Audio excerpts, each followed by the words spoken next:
자, 김혜순의 지금 납작납작 박수근화법인데요. 자, 먼저 위에 그 선정 이유를 보시면, 자, 시대적 배경이 1950년대를 지금 박수근 화백이 활동했던 시기라고 본다면, 그 6.25 전쟁 이후, 바로 우리 비참했던 우리 서민들의 어떤 삶의 애환을 그려낸 작품, 이렇게 보시면 될 것 같습니다. 자, 그리고 박수근이 그린 그림의 안에는 바로 누구? 바로 가난한 어떤 여자와 아이들, 이런 그림들이 어떤 소재가 되어 있고요. 그것이 바로 바탕이 됐다는 뜻이에요. 자, 문학과 미술의 어떤 밀접한 관계성. 자, 이것은 패러디는 아니죠. 하지만 그림을, 미술을 어디로 가져온 거야? 이것을 지금 시로 가져왔단 말이에요, 지금. 이것이 어떤 연계성을 보여줍니다. 자, 제목 갑니다. 납작납작 박수근 화법을 위하여 이렇게 나와 있는데, 자, 이 작가의 어떤 의도 그대로 본다면 박수근 화법을 어떤 차용을 했다 이렇게 볼 수는 있겠죠. 그 소재나 이런 것들을 지금 차용해서 썼다 이거. 시험 문제에는 가끔 나오는 게 이겁니다.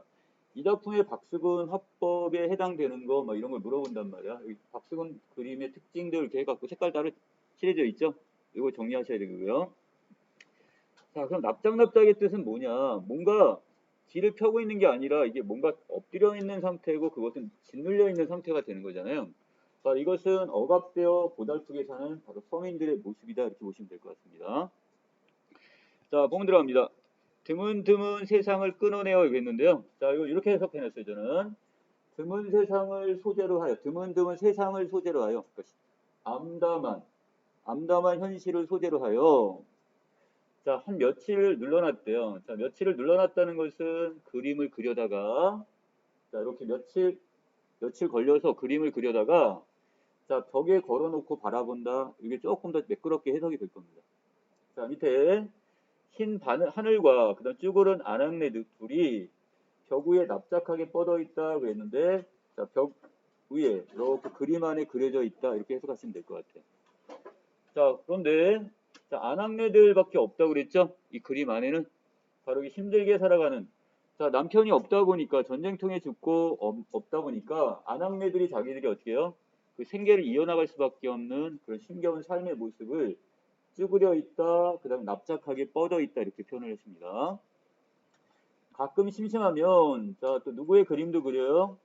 옆편네와 아이들을 소재로 해서 이걸 소재로 해서 한 며칠씩 눌러놨다가 자, 이걸 그려서 며칠 걸려 그려서는 벽에 붙여놓고는 자, 하나님 보시기 어떻습니까? 이렇게 거꾸로 반문을 했어요. 누구한테? 하나님한테. 자, 화자의 이 의도는 뭘까요? 자, 하나님 이게 보시기에 이게 좋아 보이나요? 그렇지 않잖아요. 자, 이런 반문이라 보시면 될 것 같고요. 자, 고달픈 현실에 대한 항변이다 이렇게 얘기를 했네요. 저항적인 말 이렇게 보시면 될 것 같아. 자, 조심스럽게 물어본다고 얘기했습니다. 자, 이어 넘어갑니다. 발바닥도 없고 서성서성, 입술도 없이 슬그머니, 표정도 없이 슬그머니 그렇게 웃고 나서 그랬는데, 자, 박스권화법의 그림에는요, 인물들이 어떤 구체적인 형상, 분명히 사람이고 아낙네라는 걸 알 수 있지만, 자, 거기에서 발바닥도 그 다음에 입술도 표정도 정확히 묘사되지 않습니다. 자, 그렇게 그래서 피도 눈물도 없이 바짝 마르기 그랬는데, 피도 눈물도 없다는 것은 너무나 힘든 현실을 살다 보니까 자, 감정을 느낄 여유조차 없다는 뜻이에요, 지금. 자, 지금 그냥 살아야 되는 거야. 그렇기 때문에 여기서 눈물을 흘리거나 남편이 죽어서 돌아오지 않는 거에 대해 눈물을 흘리거나 이럴 수 없어. 그냥 지금 어린 자식과 그냥 살아야 될 수밖에 없는 여인들의 어떤 심정이라고 보시면 될 것 같아요. 자, 그리고는 드디어 납작해진 천지 만물을 한 줄에 끼워놓고는 자, 사물들 여러 그림을 그려놓고는 가히 없이, 자, 가히는 끝없이 이런 뜻이에요. 끝없이 한없이 펄렁펄렁인데 이 펄렁펄렁의 의미는 이 긍정적 의미가 아니라 이건 뭐로 봐야 돼요? 자, 여기는 부정적 의미로 해석이 돼야 됩니다. 결국 어떻게 뭔가 세파에 흔들리는, 자, 이리저리 흔들릴 수밖에 없는 서민들의 삶의 모습을 펄렁펄렁으로 표현을 했습니다. 자, 하나님 보시니 마땅합니까? 이게 보기 좋으신가요? 이렇게 얘기했지만, 자, 이것도 마찬가지 서리적 표현이면서, 자, 현실, 이런 각박한 현실에 그냥 여기다 이렇게 내동댕이 쳐버린 바로 하나님을 원망하는 내용으로 보시면 될 것 같아요. 자, 그래서 현실 자체, 전쟁이라는 어떤 이것도 있죠. 비극적 상황도 있고 거기를 힘들게 살아가는 바로 우리 누구의 아낙네들에 대한 모습을 보며 현실을 비판적으로 지금 보고 있습니다. 자, 내용 C는 간단한데 그 안에 있는 것들 있죠? 제재적인 면하고 같이 연결시켜야 되고요. 자, 왼쪽에 들어갑니다. 자, 핵심 정리 부분에서 주제는 서민들의 고달픈 삶에 대한 뭐가 드러난다? 시적화자의 연민이 드러나고 있고요. 자, 화가 박수근의 그림에 나타난 표현 기법. 자, 이 특징을 지금 여기서 시로 변형을 해놨습니다. 자, 그 다음에 여기도 서리법이 사용됐죠? 자, 서리법을 통해서 주제의식을 더욱 강조하고 있습니다. 자, 오른쪽 그림의 특징들이에요. 납작하게 눌려있대요. 자, 바로 이것은 세파에 시달리고 있는 서민들의 삶의 모습이라고 하면 될 것 같고요. 자, 발바닥도 입술도 표정도 없는 이 바짝 마름 이렇게 나는데 바로 각박한, 다른 말로 힘든 바로 그 현실의 삶, 힘든 삶의 모습을 보여주고 있습니다. 자, 이걸 통해 주제의식인 부정적 현실에 대한 비판의식, 여기까지 넘어오게 되겠네요. 자, 아랫부분에 확인 문제 좀 볼까요? 자, 이 작품의 시각적 심상이 두드러지나요? 어때요? 예, 전체적으로 시각적 심상 위주로 되어 있고요. 자, 서민들의 삶의 행복한 삶이다? 아니죠. 불행하고 각박하고 힘든 삶의 모습이니까 이건 X가 되겠네. 자, 서리법 사용됐습니까? 예, 맨 마지막 시행 부분에 그래서 이것은 O. 자, 감정도, 이 단어 중에 감정도 메말라 버린 채로 살아가는 거니까 자, 피도 눈물도 없이 바짝 마르기. 바로 이 부분을 찾으시면 됩니다. 자, 학습활동으로 넘어가겠습니다. 자, 1번인데요. 자, 박수근의 그림을 본 느낌과 생각을 지금 떠올리는 장면입니다. 자, 아랫부분에 있는 내용만 볼게요. 자, 상당히 좀 어두운 색의 지금 거친 질감을 사용하고 있는데요. 자, 이걸 통해서 그림이 전체적으로 어둡고 거칠어 보여. 자, 이러한 투박한 느낌을 통해 가난하고 소박한 서민들의 삶과 정서를 좀 더 효과적으로 지금 나타낼 수가 있겠습니다. 자, 그 다음 2번에서 자, 요게 지금 시험에 좀 많이 출제가 되는 부분이 박수근 화법에 거기에 해당이 되는 부분이 어떤 거냐 이걸 좀 많이 물어보는데 자, 드문드문 세상을 끌어냈다는 것은 세상 우리가 일상에서 볼 수 있는 사람들을 소재로 했다는 얘기죠. 그림의 소재. 그리고 한 며칠씩 눌러놨다가 자, 벽 위에 납작하게 뻗어 있다고 했으니까 뭔가 억눌려 있는 바로 각박한 현실을 보여주고요. 옆편남 아이들도 이걸 소재로 해서 이걸 그림을 그렸다는 얘기고 자, 피도 눈물도 없이 바짝 말리네요 지금. 자, 그리고 나서 드디어 납작해진 천리만물 한 줄을 끼워놨다고 그랬으니까 자, 여러 사물들이 이게 다 어떻게 소재로 지금 쓰였다 이렇게 보시면 될 것 같아요. 자, 바로 2번에 갑니다.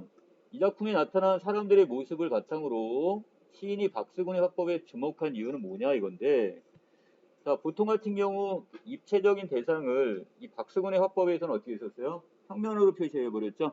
자, 입체자가 아니라 자, 이것들이 납작하게 눌려있는 모습을 하고 있습니다. 자, 이것은 그 외의 화법이 삶의 고통에 짓눌리고 세파에 흔들리는 서민들의 모습을 잘 표현하고 있다고 생각되고요. 자, 이걸 통해서 그러한 세태에 대한 비판적 시각, 이걸 보여주고 있다. 이렇게 정리하시면 될 것 같습니다. 자, 그 다음에 아랫부분에 뭐 또 새 여인의 작품 해석 나오는 거 있고, 자, 아래로 바로 내려갈게요. 자, 이 부분에서는 지금 박지원의 작품이 지금 하나 나와 있는데요. 예덕 선생전이라는 작품입니다. 자, 내용에 보시면 자, 앞부분 줄거리 먼저 보고 합니다. 자, 선결자라는 이덕무라는 옛날 조선의 유학자입니다. 실학자, 아니 유학자. 자, 이 사람에게 예덕 선생이라는 친구가 하나 있는데 자, 그는 똥을 전하려는 직업. 뭐야? 쉽게 말하면 똥 푸는 사람이에요. 자, 그래서 역부의 우두머리인 엄행수라는 사람을 뭐라고 불렀대요? 예덕 선생이다 이렇게 불렀답니다. 여기서 이 사람이 바로 여기에 주인공이 되는 겁니다. 자, 그래서 선결자의 제자인 자목이요. 자, 스승님한테 가서 한마디 합니다. 자목이 뭐라고요? 아니 어떻게 스승님 다른 사람들은 외려 스승님 같은 사람하고 서로 지금 관계를 맺고 싶어도 지금 와가지고 지금 어떻게 가르침을 청하는데 그런 사람은 나 몰라라면서 아니 어떻게 일개 똥 푸는 사람하고 이렇게 천한 사람하고 어떻게 친구가 될 수가 있습니까? 저는 너무 창피해요. 그래서 제가 스승님 곁을 떠나야겠어요. 이런 식으로 얘기를 한단 말이에요. 자, 거기에 대해서 자, 선결자가 웃으면서 이제 자기 제자인 자목한테 한 말입니다. 아랫부분의 내용이. 자, 엄행수라는 사람은 똥을 줘서 밥을 먹고 있으니 지극히 불결하다 하겠지만, 왜? 똥 푸는 사람이니까 냄새도 나고 불결할 거 아니야? 자, 하지만 그가 밥벌이를 하는 그 일의 내용을 보면 지극히 향기롭네. 왜 향기롭다고 했을까요? 남한테 손 안 벌리고 자기 힘으로 열심히 일해가지고 근면 성실하게 일해가지고 먹고 사는 사람이니까 그 사람의 그 정신만큼은 향기롭다고 얘기할 수 있다는 얘기예요. 자, 그리고 그의 몸가짐은 더럽기 짝이 없지만 의로움을 지키는 자세만큼은 늘 꿋꿋하네. 당당해. 왜? 남한테 지금 손 벌리는 게 아니라 자기 여기 스스로 일해서 먹고 사니까 자기 자부심과 그 다음에 거기에 대해서 당당하단 말이야. 자, 그러한 뜻을 확대해 나간다면 비록 만종의 녹봉을 받게 되더라도, 자, 녹봉이라는 것은 많은 재물. 이 녹봉은 원래 그 신하들한테 내리는 그 뭐가 되는 거야? 월급 같은 거라고 보시면 돼요. 자, 그걸 받더라도 지조를 바꾸지 않을 것이네. 자, 그러면 여기 있는 엄행설한 사람은 녹봉을 원한다는 거예요? 아니면 지조와 절개를 끝까지 지키겠다는 거예요? 지조 절개 쪽으로 보셔야 되겠죠? 자, 그러니까 이 사람은 어떤 물질적인 가치나 이런 것에 흔들리는 않는 됩니다. 자, 이런 물질적 가치에 그렇게 흔들릴 사람이 아니야. 자, 이 정도 이렇게 정리하시면 될 것 같고요. 자, 외려 이 물질적 가치보다는 우리는 정신적 가치, 이거를 추구하는 사람이야. 자, 그렇기 때문에 이 점에서 본다면 깨끗한 가운데 불결한 것이 있고 더러운 가운데 청결한 것이 있단 말이네. 자, 더러운 일을 하는 것처럼 보이지만 그 사람의 성품만큼은 깨끗하단 말이야. 이런 뜻이에요. 자, 앞에 부분에 깨끗한 척하지만 실제 불결한 사람은 누굴까요? 잠옷과 같은 인물. 물질적 가치를 추구하고 권력이나 이런 것. 아랫부분에 보시면 그 선비들. 바로 여기선 그 당시에 사대부나 선비들이 결국 어떻게 돼요? 개인적인 사리사욕만 채웠지 정신수양 같은 거를 게을리한단 말이에요. 그걸 비판하는 부분을 보시면 됩니다. 자, 그래서 나는 음식에 곤란을 당해서 견디기 어려운 경우에는 항상 나보다 곤궁한 사람들을 생각하는데, 자, 그래서 바로 그 중에 한 사람이 누구예요? 바로 이 엄행수란 사람이죠. 자, 이 사람을 생각하면 견디지 못할 게 없어요. 참으로 마음속에 도둑질할 뜻이 없는 사람이라면 엄행수를 생각하지 않을 수 없다. 자, 마음속에 도둑질하지 않는 것은 자기가 결국 남의 물건을 훔치거나 이런 것보다 정신적으로 그걸 견디는 사람들은 엄행수란 사람을 존경할 거란 얘기죠. 자, 이걸 더 확대해 나간다면 가히 성인의 경지에도 이를 것이라고 생각합니다. 자, 누구까지 확대를 여기서 엄행수를 뭐라고까지 얘기해요? 자, 성인의 경지에 어느 정도 이를 수 있는 사람이다 이렇게 보네요. 대체적으로 선비가 궁한 생활이 얼굴에 드러나면 부끄러운 일이고 뜻을 얻어 출세하면 온몸에 표가 나는 것도 부끄러운 일이래요. 선비들은 지금 어떻게 그런 사람이 너무 많다는 거예요. 현실 세계에서. 저 엄행수를 보고 얼굴을 붉히지 않을 사람이 얼마나 되겠는가? 자, 선비들은 겉으로는 깨끗한 척하고 고결한 척하지만 엄행수를 보고 나서 부끄러워하지 않을 사람이 없을 정도로 현실이 그만큼 개탄스럽다는 얘기예요. 자, 그래서 나는 엄행수를 뭐라고 부른대요? 선생이라고 부르겠대요. 어찌 감히 친구라고 얘기하냐. 자기는 친구, 맞짱 뜰 수가 없을 정도래. 같은 레벨이 아니래요. 그래서 나는 엄행수에 대해 감히 이름을 부르지 못하고 예독 선생이라고 나는 칭호를 하네 이 뜻입니다. 자, 뭐 존경과 예찬을 다 담았네요. 자, 아래로 내려가겠습니다. 가로 1번. 아니, 윗부분에. 자, 이건 한문 단편 소설이 되겠고요. 자, 주제 보겠습니다. 바람직한 교우. 교우가 뭐야? 친구의 사귐. 자, 그리고 엄행수의 어떤 무실 역행의 삶. 자, 무실 역행이라는 것은 자신이 어떻게 하는 거야? 자신의 임무, 맡은 바 임무에 대해 성실하고 역행, 힘쓰다 이런 뜻이겠죠? 실학사상입니다, 여기도. 자, 아래로 내려오시면 특징, 현실 비판과 풍자를 통해 새로운 인간상. 자, 어떻게 보면 그 아랫부분에 우리 학습활동이 따로 정리되어 있겠지만 여기 있는 이 인물은요, 우리가 보통 고전소설에서 보는 영웅적 인물도 아니죠. 그렇다고 뭐 특별한 재능이 있는 사람도 아니란 말이야. 근데 이 사람들을 새로운 인간상을 여기서 이렇게 바람직한 인간상으로 제시하고 있습니다. 자, 그 다음에 서민들의 삶에 대한 긍정적 인식과 평등 사상이 담겨 있다고 볼 수 있겠고요. 자, 가로 1번에 갑니다. 성결자가 엄행수를 높이 평가한 이유는 자, 비록 하층민이지만 의롭고 지도가 있었고요. 자, 더 나아가 자신의 삶에 대해서 떳떳한 모습을 보이니까. 자, 그다음 가로 2번 이용 후생의 실학적 실학 이념인 이용 후생을 들고 있습니다. 자, 어떻게 널리 이롭게 사용함으로써 결국 백성들의 삶을 더욱 이렇게 넉넉하게 하는 것. 실학의 근본 사상이죠.